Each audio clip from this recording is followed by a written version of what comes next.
Years later, the cause of gay rights has been greatly advanced, but there's still a long way to go, especially when it comes to protecting people like Marsha P. Johnson, the black trans woman widely credited with throwing the first brick here at Stonewall over 50 years ago.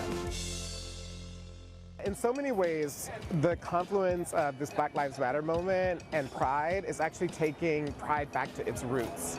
Because of course it originally started as anti-police brutality sort of fight back by the queer community. All of these movements are actually interconnected.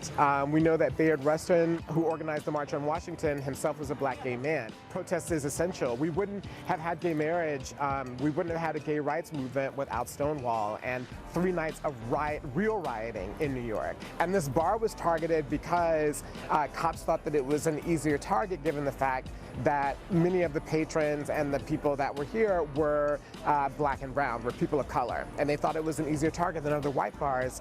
And so this is why it was raided. There's no agreement about who actually threw the first brick or Molotov cocktail here, but there is wide agreement that people like Marsha P. Johnson, Sylvia Rivera, Stormy De La Verre, Miss Major, all of them were in the vanguard that night. And what's been fascinating is the way in which, even though black and brown trans women started Stonewall, as you said, have been steadily erased from the movement, mostly by white gay men just 4 years after they started the movement. That erasure was not an accident, it was deliberate. The rainbow flag, there's a lot of talk of adding a black and brown stripe to that flag, and some are flying that. How do you feel about that?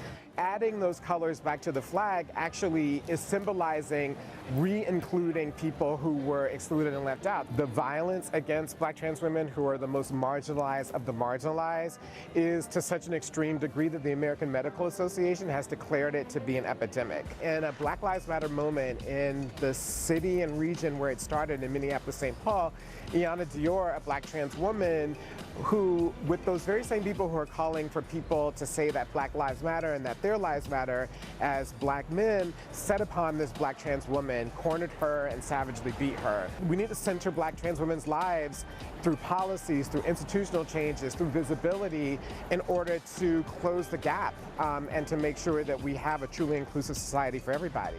Everywhere there are trans people, everywhere there are LGBTQ people, whether or not you realize it.